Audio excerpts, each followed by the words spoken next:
person, or Yabon, I'm called. Um, I'm 47. Um, Born and raised in Brooklyn, New York. Um, Grew up in the neighborhood of Highland Park, from a street called Bull Place. Um, Close knit neighborhood. Um, I left New York when I was 23. I came down here in what was it, 1998, April 13th. Um, I came down here because things wasn't doing too good in New York, in Brooklyn. I mean, I had a couple of successes, but the last few years in New York, it wasn't a good thing. I wasn't a winner. I didn't feel good about myself. Um, I was losing myself in things that I held important. Was very afraid to go out there in a new state or leave New York in any capacity. Um, was very homebound, if that made any sense. Even if at a time I was homeless up there in New York, if it wasn't for my friend Shaq, things could have really been bad. So it was a lot of dudes, a lot of good people that helped me out, but it was a time to go, and I was offered an opportunity to go, and I jumped on it. But I needed about 2, 3 weeks to get right, and boy, them 2, 3 weeks was a disaster. I should have left on the initial offer right away. Um, I was still in them streets, making horrible decisions, doing illegal activities at times, and got my head busted open in Cephalo Projects. Anybody familiar with that area? I mean, yeah, your boy was done dirty. I was almost out of here. Dude named Crew. Um, I was out there doing too much, and I got what I got. Um, a blessing that I'm here right now to even tell this story. You understand what I'm saying? So my head is all swole up, more lumped up. I had to heal. Um, so that 3 weeks turned into about a little over a month. I healed up and I shot off to Georgia. Went on the Greyhound.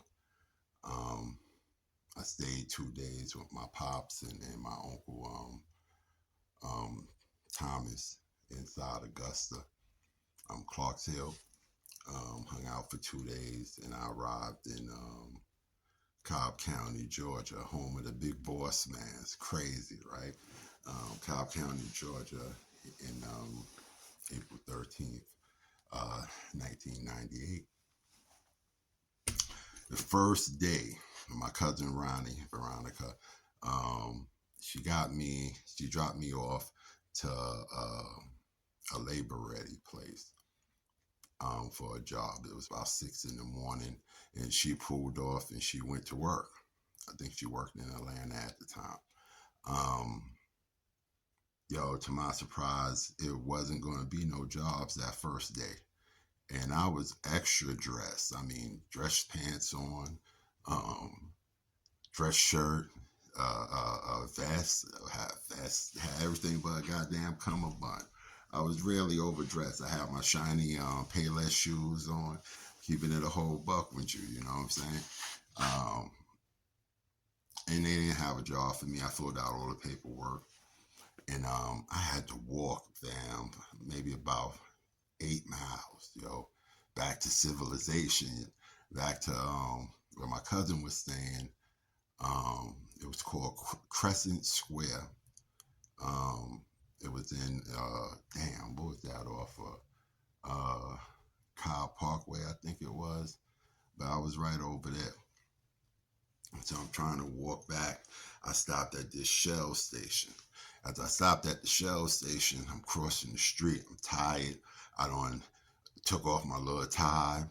Um, my little vest is over my shoulder, button, shirt's all unbuttoned. I'm all getting dehydrated. I've been walking for a couple of hours at that point. I ran out of juice and all types of shit. So I go to the store across from the street. I even had took them Payless shoes off, and I was holding them in my hand. Yo, I was fucked up out there, man. I was tired. Um, I'm walking ready to walk in the store. I see this garbage truck. It's this dude yelling, a white dude, and he's yelling, "Hey, hey, you need a job? You want to make some money?" And I'm looking around. I'm like, "Who you talking to me?" He was like, "Yeah, you want to make some money?" Now, mind you, and before I say the next part, this is 1998, y'all. It was a different time. I'm from Brooklyn, New York, and I've been hearing strange things and strange tales of stories about Atlanta folk or Atlanteans. I'm just keeping it real. Whether they was right or wrong, it was a different time. So my response to him was, "This ain't no homo shit, is it?" Again, apologies. I hope I'm not offending anybody. Again, I was 23. This was 1998. And so my natural response, being a Brooklyn dude from East New York, Highland at the time, come on. I asked the white dude, "This ain't no homo shit, is it?" I heard some shit about y'all Atlanta folks. We both bust out laughing, yo. We both bust out laughing. He said, "Nah, you want to work on the garbage truck? I got about 100 houses left, about maybe 4 hours worth of work. I throw you $75. You can go in there, get you some cigarettes, get hydrated, get you some Gatorade, waters, or whatever you need before we get on the truck if you want to ride." I said, "Yeah, sure, no doubt." But I jumped on the truck. We busting all that shit out. Mind you, I'm still suited and booted with my little Payless, slippery ass, shiny ass shoes I had on. Um, we bust that shit out though, man. Cut it in half from 4 hours to 2 hours. He dropped me off to Crescent Square, and he asked me what did I want to work the rest of the week. That was a Monday, and I ended up working 4 days for him that week, and he was paying me like $100 a day. In 1998, it was good money. My little store jump off. I ain't had to pay for lunch. I'm morning like coffee, bagel or whatever. I was getting cigarettes and shit. I was a Newport smoker, and I was a weed smoker back then. Um, I had to get tested. This was like, yo, this is great. Mind you, when I came to Georgia, I was in a crunch. I needed to get right, find an apartment, and for my lady, my wife, Pefka. By the time she wasn't my wife, but we have been going together since I was 13. Again, I'm 47 right now, so we've been together forever. So I needed a win. Child graduation, she was graduating from Kingsborough University out there on Oriental Boulevard. And I had about a little over 90 days from the time I hit ground on the 13th to get shit together, maybe 100 days, you know what I mean? So I was moving. So I started working for them. I worked with Bill in that garbage truck for about a month. And then he moved me over to drive and help his wife out. I was just on the back of the truck, you know what I mean? I'm getting the trash and all that. I'm still young. Gotta earn my way, crawl before I walk. These people was being real good to me. After about 2 weeks riding with his wife, Chris, my nickname at that time, and they always called me Rico, you know what I'm saying? So Chris is like, "Hey, Rico, um, Bill said that you looking for an apartment." You know, I had told the man my story or whatever. Everybody have a story to tell. Um, she said we ain't ready to go pick up this garbage inside this subdivision off Austell Road. That's a street down here in Marietta, city of, really city of Austell, but it's right there in Marietta. Um, Spicewood. So we pull up in Spicewood, we getting trash. We pull up to Spicewood, and then when we pull up there to one of the apartments, it was a landlord in there. He owned several of the townhouses in there, um, and he was behind on trash on all of them. About $150, $125 back then, and he showed me an apartment. Chris had stopped, had the guy show me one of the vacant townhouses. Yo, being from New York and having a 2-floor, 2-bedroom townhouse, yo, it wasn't nothing spectacular. It wasn't nothing grand. It needed some paint jobs and some touch ups. But to me at that time, fam, I have found a 20-room mansion. Damn near. You couldn't have told me shit. You know what I'm saying? I was ecstatic with myself at that time. I wanted the apartment. He said it was going to be like 500. I told him give me like 2 weeks and I'll have the money. Before I can finish saying that statement, Chris made a deal with the guy and told him the 125 or 150. I'm a little mistaken on how much it was. Um, let's make a deal. You cut that, take that out of the 500, and they wrote a check. Her and Bill. They wrote that man the remainder for the 500 to hold the apartment. Yo, I've had good people, a lot of good people, but I'm in a new state, and I was working hard, and they was good people from the jump, man. Chris and Bill, salute. Y'all always have a place in my life, and me and my wife and my son's life, my children's life. Um, they was really fantastic. Now I had to pay, I had to pay that back in little installments. You know what I'm saying? He gave me a long time to pay that back. He didn't know anything, but I had my apartment. I'm like half now, half of the time. I got maybe about 50, 60 days left before the graduation. I'm moving, yo.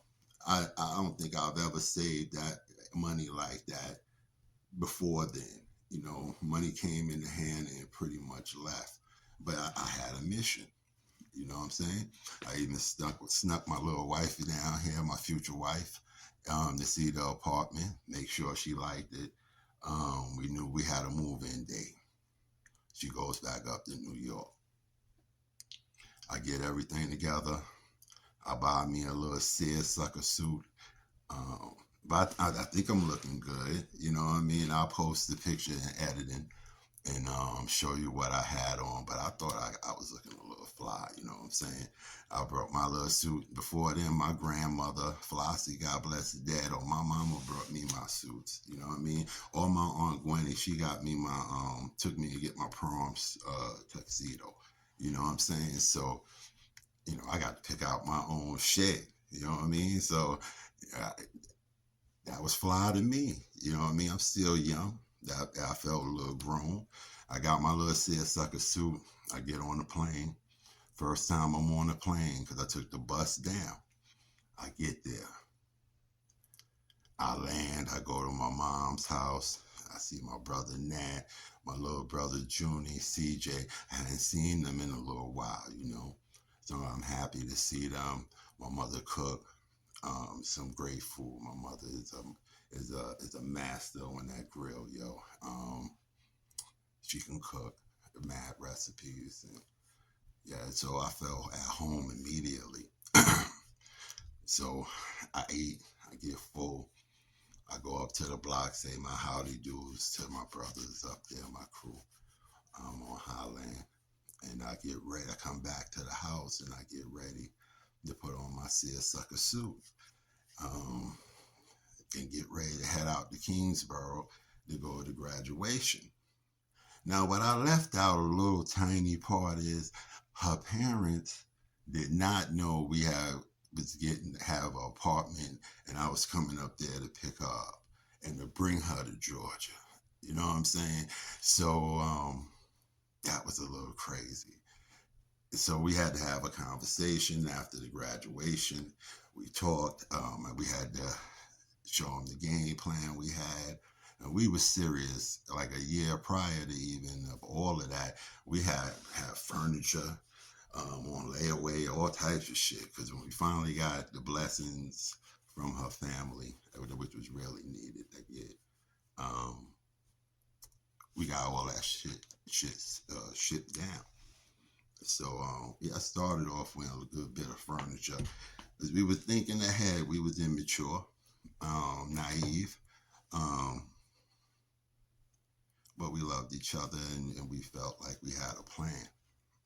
Even though we made a lot of mistakes. Yeah, we made a lot of mistakes. I made a lot of mistakes, but her family gave me their blessings, and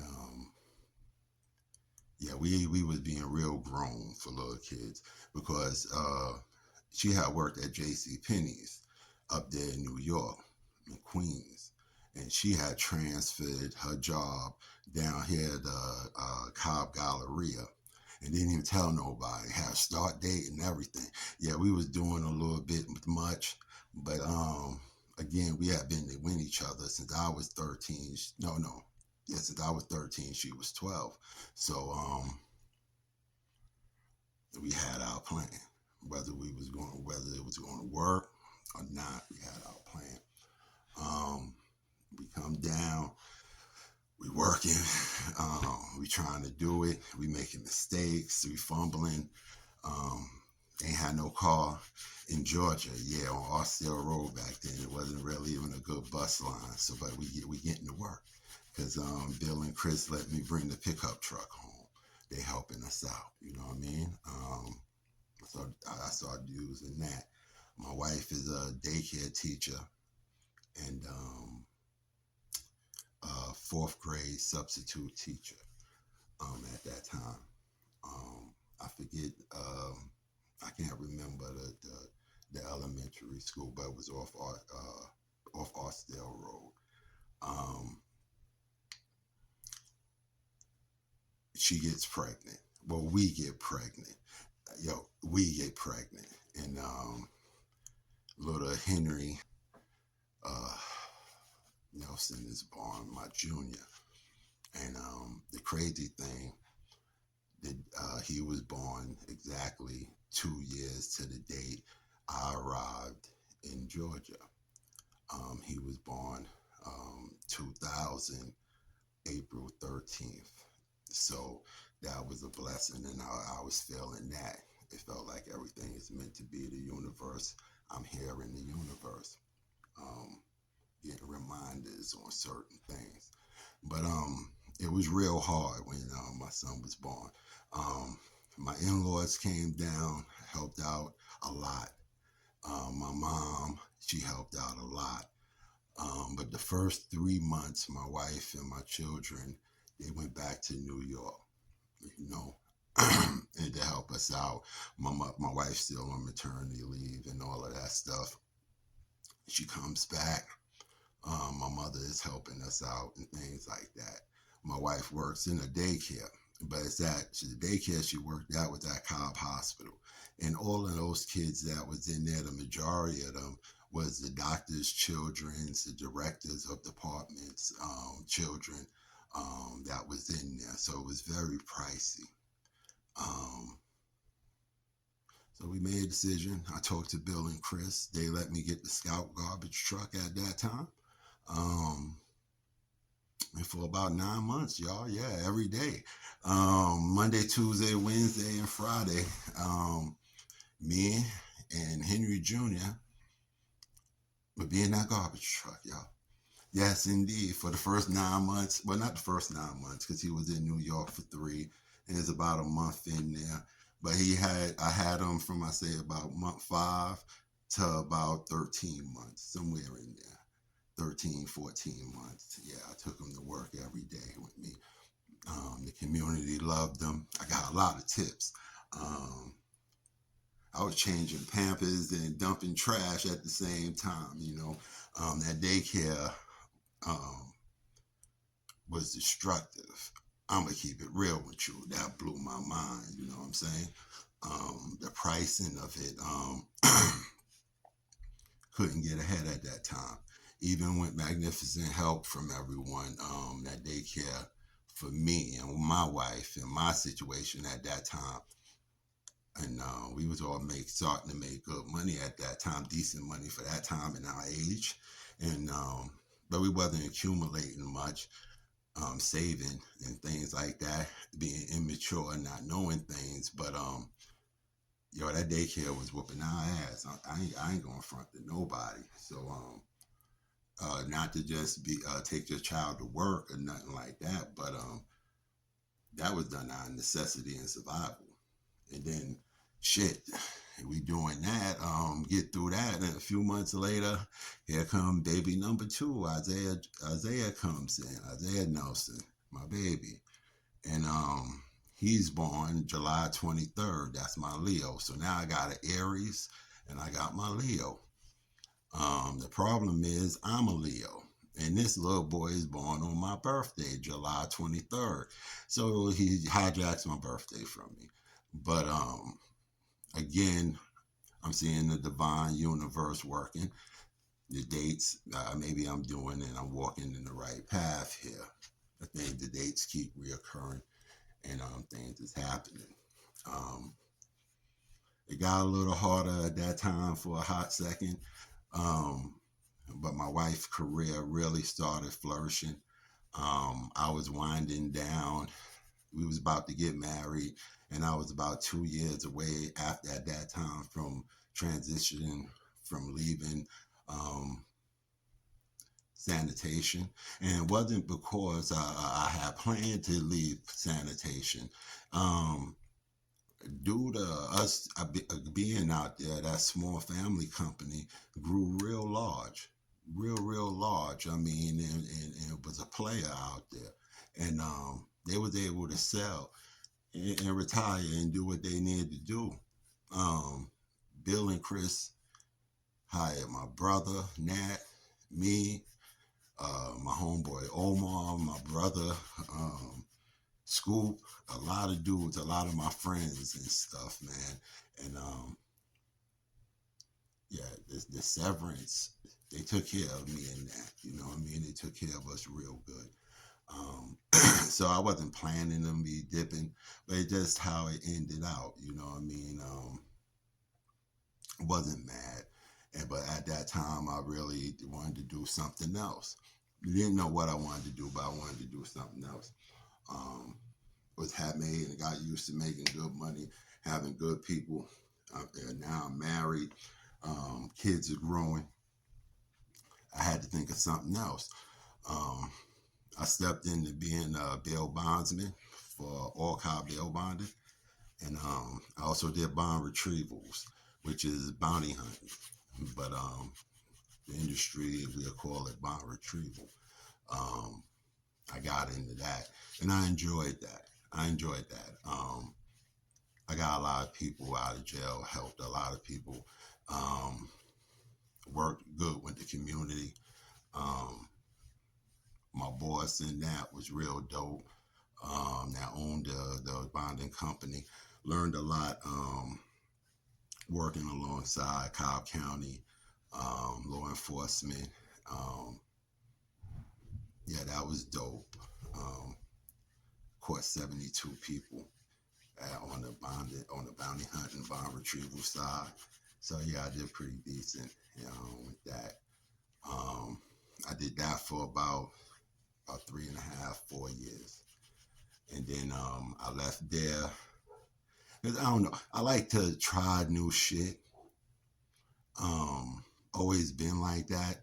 I like to just try my hand in different shit. You know, I say I get bored kind of easy after a few years, maybe like 5 years or so. Um, Even if I've become manager or the top at that field, in that 5 year span, I'll want to jump out there and try something different. Sometimes that's been horrible. But overall in my life, that has been good and has benefited us. Um, My mother husband at the time, Roger, God bless his soul. Um, I started working with him, and I became an antique. I was selling antique wood, pause, old wood, pause for real. But I was selling cypress wood. Um, Up there in the Georgia mountains, did a rebuild maybe about 10 years ago, a whole bunch of new cabins and remodel and modernizing the cabins up there. And I had sold, I made a good bit of bread up there selling. Um, I know how to put the tongue and groove and work machinery and on wood, and I learned a lot on that craftsmanship of learning that, scorching it, grading it, brushing it.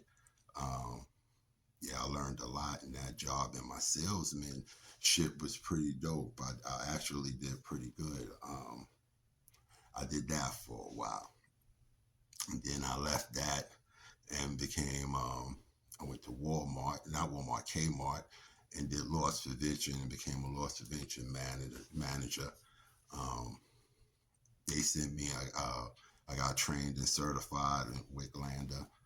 Um, Left them after Sears and Kmart closed. I went to Walmart, and I had a good time at Walmart. Um, but then I hit a wall with that. I was really good with that, but that job you send a lot of people to jail, deservingly so. But it's a lot of people. You get all right. Mind you, I already been doing bonding. I already been doing bounty hunting. And now Kmart, I've been sending people to jail. And now, so it's like 10 years of investigations, um, being in court. Um, it was a lot. It was a lot. It wore me out. And I went to my wife, you know what I'm saying? And I told her it was just a lot. Um, I go to Wellstar. I had a good time at Wellstar. From being a chef to doing EVS, and all my folks at Wellstar, yo, y'all was good people. Um,